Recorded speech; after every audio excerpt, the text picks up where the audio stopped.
too bad, too bad, too bad. O carro gosta de gasolina, cara, você não paga gasolina. Cara, você não tem lugar de fazer um xixi.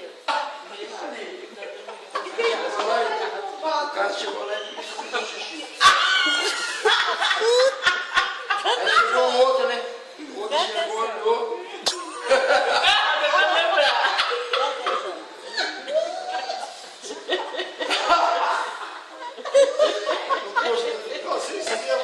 Aí o cara olhando pro outro, olhando pro outro.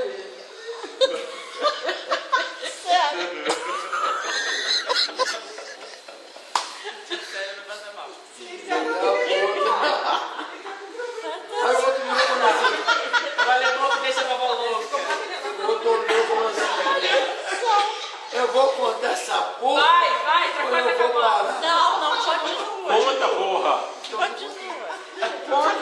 Você tá contando posto de gasolina. Eu pôr de gasolina. Eu fui no banheiro. Aí a mangueira entrou. Aí entrou o outro. O outro olhava. Virava pra cá.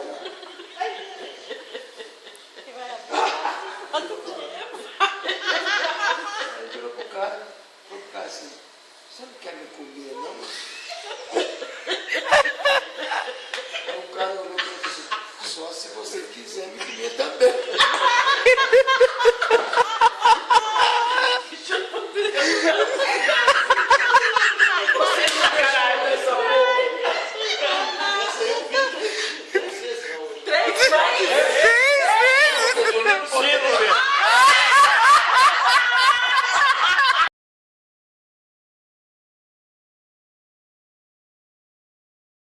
Espera um pouquinho, espera um pouquinho.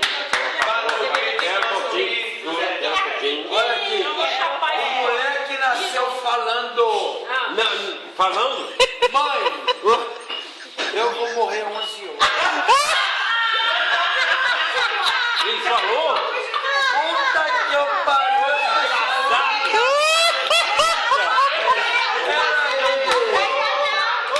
Ô, Beto, é só eleger. Mas você veja aí porque ele nasceu falando. Você veja aí. Não, pode falar, meu filho. Conta, pode E o Fio? Você acabou de falar meia hora atrás. Falei? Eu me sinto lá. O que eu disse? Falei? Ele vai contar O Fio nasceu morto. Então eu não vou falar O menino mais. nasceu falando. Ele nasceu. A moça. Eu vou morrer, senhores! Eu já ouvi. Não. A moça Moça. ia casar no sábado.